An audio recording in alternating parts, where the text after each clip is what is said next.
Welcome back to CE 526. I did receive a few questions from you all about the topics that I didn't quite cover in the class, in the 10-week class, but you guys were interested in it. So what I've done is that I have provided some resources to each of these questions, and I just want to share that with you real quick. So I'm going to go ahead and zoom into my screen here.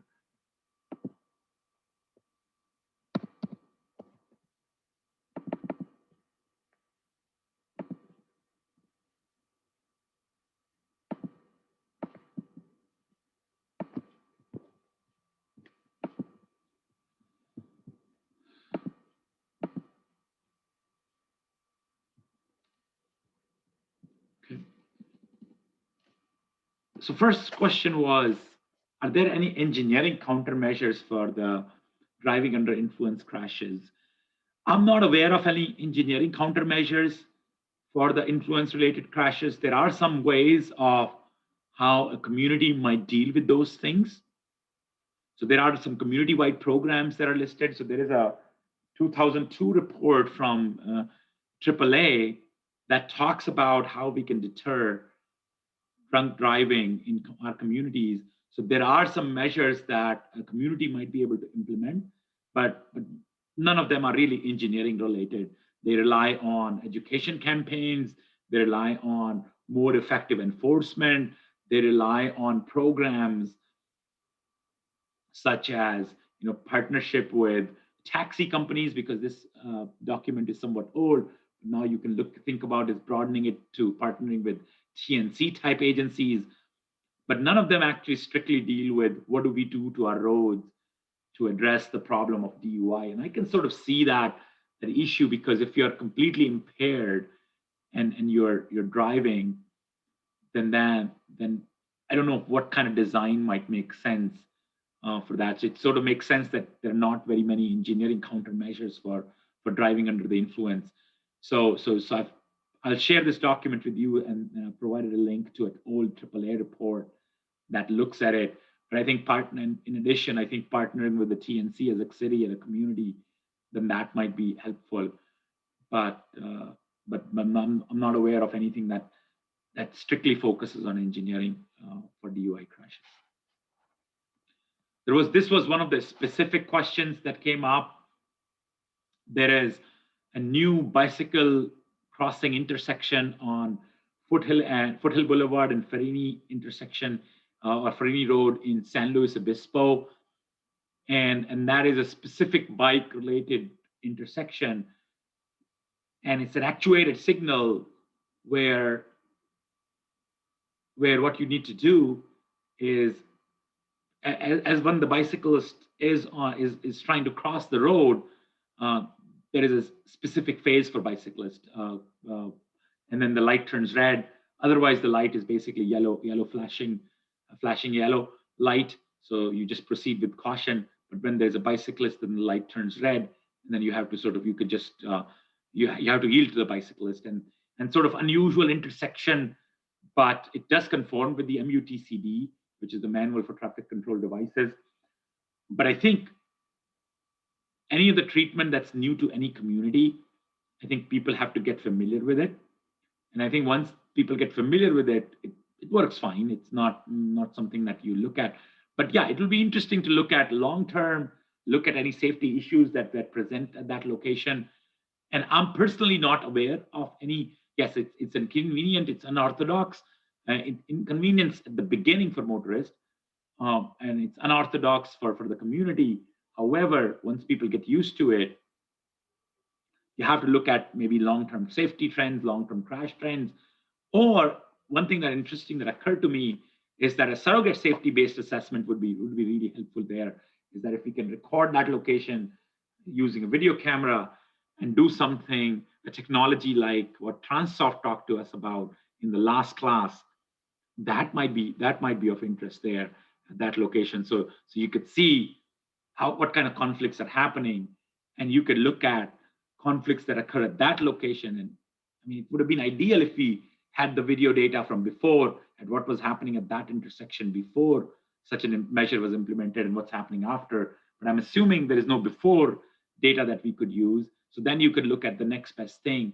Are there any intersections or any sites within the city that look pretty much like how Foothill and Fareedi was before that measure was implemented? So if you look at that and maybe record both of those locations and compare what kind of conflicts are happening, and conflicts could be measured using the innovative data intensive approach that Transsoft talked to us about, and then maybe over a week or a 2-week period, and then you could assess how that's performing.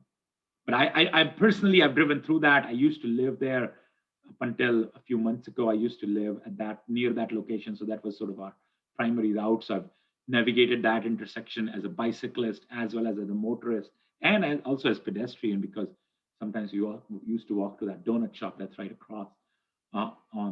So yeah, so I've used that location quite a bit. I think once you get used to it, I think it works fine. Cybersecurity with connected vehicles. So this is obviously a big concern. We think about connected vehicles being the primary driver of cybersecurity, but I think most of our cars nowadays have vulnerabilities. I think if you have any kind of internet connection in your car or anything that communicates, your car communicates via Bluetooth, or so there are vulnerabilities that might be out there anyway. So National Highway Traffic Safety Administration had best practices of cybersecurity document came out in 2016, and they provided that. And now they've come out one in 2020, and they seek comments on it. So I provided a link where they link to the 2020 best practices around cybersecurity. So if you're interested, you might want to refer to those. And so that could be sort of a good starting point for you to look at if you're interested in cybersecurity around connected vehicles. That would be a good place for the start, where the National Highway Traffic Safety Administration provides best practices for cybersecurity for cities, but also for transit agencies that might be looking at something like that, and so on and so forth. Bicyclist safety issues and best practices. So NCHRP, National Cooperative Highway Research Program, has some ongoing research on developing bicyclist safety performance functions. So you might be interested in the results of that research when that comes out. I provided the link here. And then if you're interested in active transportation in general, I think this organization is somebody you might want to make yourself familiar with, and they are sort of just like AASHTO. AASHTO is the state DOTs, a consortium of state DOTs. NACTO is the city transportation officials. So it's the National Association of City Transportation Officials. So it's sort of more urban areas. It sort of is an organization that deals with the issues that are faced by urban communities or urban and suburban communities. So basically any city, any jurisdiction that demarcated as a city could be part of NACTO, city transportation officials. And NACTO, I think the organization originated because they realized that the city officials realized that the AASHTO's focus is more on sort of the highways, the more roadways that are maintained by state agencies like DOTs. And they thought the cities face more unique challenges than that, and there should be an organization that is dedicated to that. So NACTO puts out some great content. If you go to nacto.org, you can find some great content on active transportation, because obviously urban areas they care more about more active transportation. They have to maintain the transit agencies. They have to look at, if pedestrians and bicyclist issues are addressed and so forth. So they have some great content on pedestrians and bicyclist issues. So there's one document that I found that is particularly of note is that bicyclists at intersections and bicyclists and intersections and roundabouts. So there's some great content there that you might want to look at. But in general, if you are interested in anything related to bicyclists and pedestrians, you want to look at what documents NACTO has provided. So NACTO is really the organization that you want to be connected with. One of the students proposed a question on the soft planning side of ensuring safety, like awareness campaigns. So yes, we are very well aware in safety community. So when we talk about multiple E's, so engineering, enforcement, education, encouragement. So there are like multiple E's of traffic safety. So education is definitely one of them. So it's one of the E's of traffic safety. So I think there is this 2011 paper that I hope you can see on the screen, improving the effectiveness of road safety campaigns, current and new practices. I think that will be a really good paper for you to look at. And they talk about, this is a 2011 paper, so I think still should be very uh, very relevant, although it might not account for all the social media aspects that are now available for us to run our campaigns around safety. But I think there's still some useful information here. So if you're sort of trying to create a campaign that improves road safety, this would be a good place to start. This paper would be a good place to start to learn about how we design more effective campaigns. And I've provided a link to that to that paper in this document. I haven't yet shared this document with you, but I will. So there was another student who asked about bus on shoulder. So bus on shoulder has many names. So if you're interested in bus on shoulder type and safety implications of that, then you might want to look at CMF clearinghouse. But sometimes CMF clearinghouse, you need to be very precise about the keyword that you use. So one other place where you can get information about bus on shoulder is hard shoulder running. So it's hard shoulder running is the term that we use. If you use shoulder for any kind of travel, we just call it hard shoulder running. Okay, so it could be bus on shoulder, it could be part-time use of the travel lane on the right or on left side. So you could look at that. So those are some things that where you can examine, and you can find, and I was able to find, if when I search for hard shoulder running on CMF clearinghouse, that that's how I found some information about crash modification factors that exist for this type of treatments. Now, one thing that's related is that that I'm going to talk about,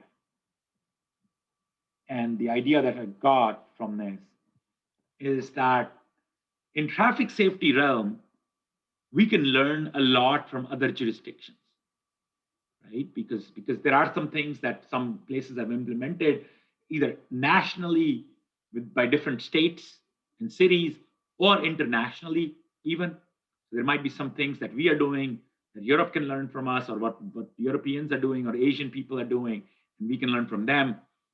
So there are opportunities for learning, but often because there are different terms that are used by different agencies and different countries and different jurisdictions.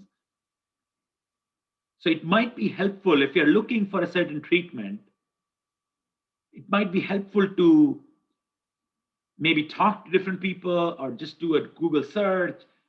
Are there different terms in use for that treatment or for what you're looking for, right? For example, we did that project on advisory bike lane that Michael talked about, or edge lane roads. So what we learned was that in Europe, they use a term for this. In different languages, they have different terms. And I'm not even going to try to pronounce those terms in Danish or in French or in German. But the papers that are written that come out of Europe on edge lane roads, the term that they use is called suggestion lanes. That was sort of a revelation for us, and I'm familiar with this. So what helps here is if you're looking for certain safety issues and you want to learn from other jurisdictions, it might be helpful to you to think about what do other people call it. That might be another thing that you might want to do, is that learn about what are some of the other terms that are in use for that treatment that you're interested in, because some agencies might be using some other terms, and when you do a search based on the only term that you are familiar with, you might not get a full comprehensive picture about that. So I got that idea because I was talking about hard shoulder running. So bus on shoulder is different than hard shoulder running, but you can get some good results on bus on shoulder if you search for hard shoulder running either on Google or specifically on the CMF clearinghouse. And then for road and bridge construction, the safety. So how do you improve, like what type of material that you could use to improve the safety on the bridges? I found some great article on that. So when you're doing construction of roads and bridges, what techniques you could use. So there is a paper that I linked to, so you might want to look through that. So for example, if you are interested in improving safety, they have some good techniques of what you can do at the time of road and bridge construction. So I provided that resource. And then emerging threats to transportation safety and issues associated with ITS. So obviously, it's not a threat necessarily, but one of the emerging trends is the connected and automated vehicles. And there is a lot of agencies and a lot of companies that are working on it now, although it's not really clear how, like, yes, they should be safer because they take out one part of risk. And this is something that I asked you guys at the beginning, that if we misread the statistic around human errors, like sometimes you hear the statistics bandied about, and that was something that we learned at the very beginning of the class, that human beings are responsible for like 95% of the crash. Actually, that is a misreading of the statistic. But if you are intent on misreading the statistic that way, you would think that connected and automated vehicles are basically going to lead to no crashes at all. They're going to make it all very, very safe, and we never will have any crashes at all when 100% of our vehicles are connected and automated. That may be the case, but you don't know that for a fact, because first of all, that statistic is not really, that's the question that I asked you guys at the beginning, like, what is the implication for CAVs if you know that statistic is misleading? So yeah, so it's not going to eliminate all crashes. And to be able to assess the safety of connected and automated vehicles, you need to know vehicle mile driven and how many crashes actually happened. And if there is not enough data on number of crashes, you would want to know the distribution of time to collisions or post-encroachment time, those types of measures. Okay. And then obviously, if you have connected and automated vehicles, you might be interested in the National Highway Traffic Safety Administration's latest on best practices around cybersecurity. So you definitely want to look at that, which I talked about just earlier in this piece. Okay. So those are some of the questions that I got at the time on your survey. And I was able to find some resources there. And I'll share this with you all. But are there any questions that now pop up in your head? Or if you asked one of these questions and I did not adequately sort of like I did not provide you in the guidance in the right direction, or I just sort of misunderstood your question, I would love your feedback on that right now. Or if you have other questions that you want me to kind of talk about briefly and point you to where you can look for it, that would be fine at this point. So just please let me know if you have other questions that are relevant to these things, or some other questions that you have around traffic safety, broadly speaking, where you might want to point, where you might want me to point you in the right direction.